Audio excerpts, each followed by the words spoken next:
ಸ್ವಾಮಿಗಳೇ ಮಾಲೆ ಧರಿಸಿದಾಗ ಕಪ್ಪು, ನೀಲಿ, ಕಾಷಾಯ ವಸ್ತ್ರಗಳೇ ಯಾಕೆ ಬಳಸ್ತಾರೆ ಅಂತ ಕೆಲವರ ಪ್ರಶ್ನೆ.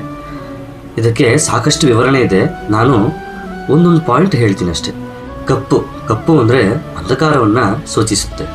ಅಯ್ಯಪ್ಪ, ನಾನು ಈ ಜೀವನವೆಂಬ ಅಂಧಕಾರದಲ್ಲಿ ಮುಳುಗೋಗಿದ್ದೀನಿ, ಜ್ಞಾನವೆಂಬ ಬೆಳಕಿನ ಕಡೆಗೆ ನನ್ನನ್ನು ಕರೆದುಕೊಂಡು ಹೋಗು ಅಂತ ಕಪ್ಪು ವಸ್ತ್ರಗಳನ್ನು ಧರಿಸುತ್ತಾರೆ. ಹಾಗೆ ಶನಿ ಪ್ರೀತಿ, ಶನಿದೇವರಿಗೆ ಮಾತು ಕೊಡ್ತಾರೆ ಅಯ್ಯಪ್ಪ ಸ್ವಾಮಿ, ನೀವು 7 ವರ್ಷ ಏನು ಕಷ್ಟ ಕೊಡ್ತೀರೋ ಅದು ನನ್ನ ಭಕ್ತರು ಒಂದು ಮಂಡಲ ಕಾಲದಲ್ಲಿ ಅಷ್ಟೂ ಕಷ್ಟಗಳನ್ನು ಖುಷಿಯಿಂದ ಅನುಭವಿಸ್ತಾರೆ. ಅಯ್ಯಪ್ಪ ಸ್ವಾಮಿಗೋಸ್ಕರ ಮಾಡ್ತಾ ಇದ್ದೀನಿ ಅಂತ ಹೇಳಿ ಅನುಭವಿಸ್ತಾರೆ ಅಂತ ಹೇಳಿ ಅವ್ರಿಗೆ ಮಾತನ್ನು ಕೊಡ್ತಾರೆ. ಅದಕ್ಕೆ ಕಪ್ಪು ವಸ್ತ್ರಗಳನ್ನು ಬಳಸ್ತೀವಿ. ಶನಿದೋಷ ಹರಣೆ ಅಂತ ಕೂಡ ಕರಿತೀವಿ.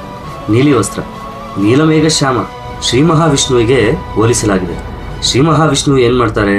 ದುಷ್ಟರನ್ನು ಶಿಕ್ಷಿಸಿ ಒಳ್ಳೆಯವರನ್ನು ರಕ್ಷಿಸ್ತಾರೆ. ನಾವು ಕೂಡ ನಮ್ಮ ಒಳಗಿರುವಂತಹ ದುರ್ಗುಣಗಳನ್ನು ಶಿಕ್ಷಿಸಿ ಒಳ್ಳೆಯ ಗುಣಗಳನ್ನು ಬೆಳಕಿಗೆ ತರುವುದು ಅಂತ ಇದರರ್ಥ. ಕಾಷಾಯ ವಸ್ತ್ರವನ್ನು ಶಿವನಿಗೆ ಹೋಲಿಸಲಾಗಿದೆ. ಆ ಪರಮೇಶ್ವರ ಏನು ಮಾಡ್ತಾರೆ? ಯಾವಾಗಲೂ ಕೂಡ ತಪಸ್ಸಿನಲ್ಲಿ ಕುಳಿತು ಲೋಕದ ಜನತೆಗೆಲ್ಲರಿಗೂ ಕೂಡ ಜ್ಞಾನವನ್ನು ಕೊಡ್ತಾರೆ. ಅದು ಒಂದು ಜ್ಯೋತಿ, ತಾನು ಉರಿದು ಪ್ರತಿಯೊಬ್ಬರಿಗೂ ಕೂಡ ಬೆಳಕನ್ನು ಕೊಡುವಂತಹ ಜ್ಯೋತಿ. ಅದನ್ನು ಗುರುಸ್ವಾಮಿಗಳಿಗೆ ಹೋಲಿಸ್ತಾರೆ. ನನ್ನ ಮನಸ್ಸಾಳುವ ರಸನೇ ಶರಣಮಯ್ಯಪ್ಪ.